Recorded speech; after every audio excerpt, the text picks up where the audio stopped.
اعوذ باللہ من الشیطان الرجیم بسم اللہ الرحمن الرحیم۔ نبوت سے پہلے حضرت محمد صلی اللہ علیہ وسلم کی زندگی کے کچھ واقعات۔ حضرت محمد صلی اللہ علیہ وسلم ابتدا ہی سے شرک اور بت پرستی سے اور تمام مراسم شرک سے بالکل پاک اور مزہ رہے۔ لوگوں کا جو کام اچھا ہوتا تو اس میں شرکت فرماتے، ورنہ اپنی مقررہ تنہائی کی طرف پلٹ جاتے۔ آپ صلی اللہ علیہ وسلم نے شراب کو کبھی منہ نہ لگایا، خدا کے سوا کسی کے نام پر ذبح کیا ہوا جانور نہ کھایا، اور بتوں کے لیے منائے جانے والے تہوار اور میلوں ڈھیلوں میں کبھی شرکت نہ کی۔ آپ صلی اللہ علیہ وسلم کو شروع ہی سے ان باطل معبودوں سے اتنی نفرت تھی کہ ان سے بڑھ کر آپ کی نظر میں کوئی چیز مبغوض نہ تھی، حتیٰ کہ لات اور عزیٰ جو کہ دو بتوں کے نام ہیں، ان کی قسم سننا بھی آپ کو گوارا نہ تھی۔ جیسا کہ ابن حشام کی روایت میں ہے، پس رسول اللہ صلی اللہ علیہ وسلم اس حال میں جوان ہوئے کہ اللہ تعالیٰ آپ صلی اللہ علیہ وسلم کی حفاظت اور نگرانی فرماتے تھے، اور جاہلیت کی تمام گندگیوں سے آپ صلی اللہ علیہ وسلم کو پاک اور محفوظ رکھتے تھے، اس لیے کہ اللہ تعالیٰ کا ارادہ یہ ہو چکا تھا کہ آپ صلی اللہ علیہ وسلم کو نبوت و رسالت اور ہر قسم کی عزت و کرامت سے سرفراز فرمائے،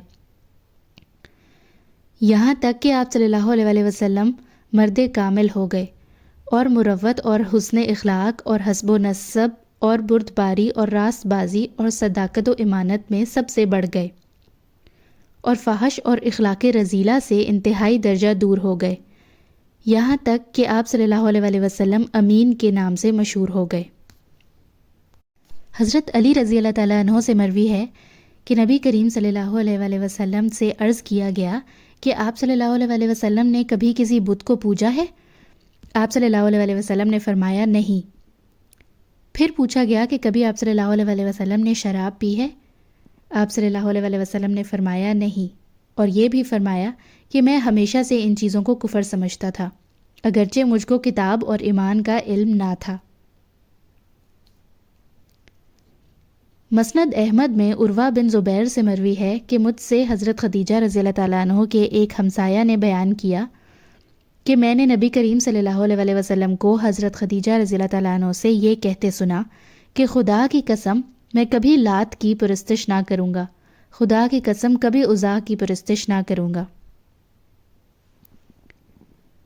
زید بن حارث فرماتے ہیں کہ زمانے جاہلیت میں جب مشرکین بیت اللہ کا طواف کرتے تو اصاف اور نائلہ کو چھوتے تھے۔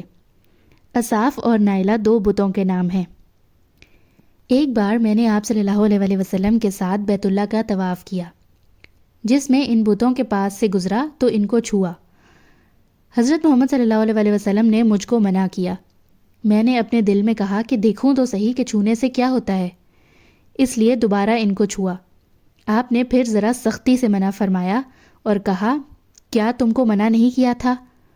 زید فرماتے ہیں کہ خدا کی قسم اس کے بعد کبھی کسی بت کو ہاتھ نہیں لگایا، یہاں تک کہ اللہ تعالیٰ نے آپ صلی اللہ علیہ وسلم کو نبوت و رسالت سے سرفراز فرمایا اور آپ صلی اللہ علیہ وسلم پر اپنا کلام اتارا۔ یہ روایت مستدرک حاکم اور دلائل ابی نعیم اور دلائل بہیقی میں مذکور ہے۔ حاکم فرماتے ہیں کہ یہ حدیث صحیح ہے۔ حضرت علی کرم اللہ وجہہ سے مروی ہے کہ میں نے نبی اکرم صلی اللہ علیہ وسلم کو یہ فرماتے ہوئے سنا کہ مجھ کو جاہلیت کی کسی بات کا کبھی خیال ہی نہیں آیا، صرف 2 مرتبہ ایسا خیال آیا، مگر اللہ نے بچایا اور مجھ کو اس سے محفوظ رکھا۔ ان دونوں دفعہ میں سے ہر دفعہ اللہ تعالیٰ نے میرے اور اس کام کے درمیان میں رکاوٹ ڈال دی۔ اس کے بعد پھر مجھے کبھی اس کا خیال نہ گزرا، یہاں تک کہ اللہ نے مجھے اپنی پیغمبری سے مشرف فرما دیا۔ ہوا یہ کہ جو لڑکا بلائی مکہ میں میرے ساتھ بکریاں چرایا کرتا تھا، اس سے ایک رات میں نے کہا کیوں نہ تم میری بکریاں دیکھو اور میں مکہ جا کر دوسرے جوانوں کی طرح وہاں کی شابانہ قصہ گوئی کی محفل میں شرکت کر لوں۔ اس نے کہا ٹھیک ہے۔ اس کے بعد میں نکلا اور ابھی مکہ سے پہلے ہی گھر کے پاس پہنچا تھا کہ باجے کی آواز سنائی دی۔ میں نے دریافت کیا کہ یہ کیا ہے؟ لوگوں نے بتایا فلاں کی فلاں سے شادی ہے۔ میں سننے بیٹھ گیا اور اللہ نے میرا کان بند کر دیا اور میں سو گیا۔ پھر سورج کی تمازت ہی سے میری آنکھ کھلی اور میں اپنے ساتھی کے پاس واپس چلا گیا۔ اس نے دریافت کیا کہ بتاؤ کیا دیکھا؟ آپ صلی اللہ علیہ وسلم نے فرمایا کچھ بھی نہیں، اور اپنے سونے کا واقعہ بیان فرمایا۔ اس کے بعد دوسری رات پھر میں نے یہی بات کہی اور مکہ پہنچا تو پھر اسی رات کی طرح کا واقعہ پیش آیا، اور اس کے بعد پھر کبھی غلط ارادہ نہ ہوا۔ بخاری اور مسلم میں حضرت جابر رضی اللہ تعالیٰ عنہ سے مروی ہے کہ تعمیر کعبہ کے وقت آپ صلی اللہ علیہ وسلم بھی پتھر اٹھا اٹھا کر لا رہے تھے کہ آپ صلی اللہ علیہ وسلم کے چچا حضرت عباس رضی اللہ تعالیٰ عنہ نے کہا کہ بیٹا تہبند کھول کر مونڈھے پر رکھ لو تاکہ پتھروں کی رگڑ سے محفوظ رہو۔ آپ صلی اللہ علیہ وسلم نے چچا کے کہنے سے تہبند کھولا۔ کھولتے ہی آپ صلی اللہ علیہ وسلم بے ہوش ہو کر گر پڑے۔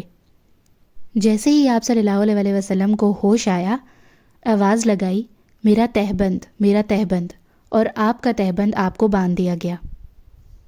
اس کے بعد آپ صلی اللہ علیہ وسلم کبھی برہنہ نہیں دیکھے گئے۔ ابو طفیل رضی اللہ تعالیٰ عنہ سے مروی ہے کہ اس وقت آپ صلی اللہ علیہ وسلم کو غیب سے یہ آواز آئی کہ اے محمد اپنے سطر کی خبر لو۔ یہ غیبی آواز سب سے پہلی آواز تھی جو آپ کو سنائی دی۔ ابن عباس رضی اللہ تعالیٰ عنہ کی روایت میں ہے کہ ابو طالب نے آپ صلی اللہ علیہ وسلم سے پوچھا کہ کیا ماجرا تھا؟ آپ صلی اللہ علیہ وسلم نے فرمایا کہ ایک سفید پوش آدمی دکھلائی دیا جس نے یہ کہا کہ اے محمد اپنے سطر کو چھپاؤ۔ حاکم فرماتے ہیں کہ یہ روایت صحیح ہے۔ ایک مرتبہ قریش نے آپ صلی اللہ علیہ وسلم کے سامنے لا کر کھانا رکھا۔ اس مجلس میں زید بن عمرو بن نفیل بھی تھے۔ آپ صلی اللہ علیہ وسلم نے اس کے کھانے سے انکار کیا۔ بعد ازاں زید نے بھی انکار کیا اور کہا کہ میں بتوں کے نام پر ذبح کیے ہوئے جانور اور بتوں کے چڑھاوے نہیں کھاتا، میں صرف وہی چیز کھاتا ہوں جس پر صرف اللہ کا نام لیا جائے۔ زید بن عمرو بن نفیل قریش سے یہ کہا کرتے تھے کہ بکری کو اللہ ہی نے پیدا کیا ہے اور اللہ ہی نے اس کے لیے گھاس اگائی، پھر تم اس کو غیر اللہ کے نام پر کیوں ذبح کرتے ہو؟ یہ زید بن عمرو بن نفیل حضرت عمر بن خطاب رضی اللہ تعالیٰ عنہ کے چچا زاد بھائی اور سعید بن زید جو کہ عشرہ مبشرہ میں سے ہیں ان کے والد ماجد ہیں۔ شرک اور بت پرستی سے بیزار اور دین حق کے متلاشی تھے۔ باسط سے 5 سال قبل جس وقت خانہ کعبہ کی تعمیر ہو رہی تھی اس وقت ان کا انتقال ہوا۔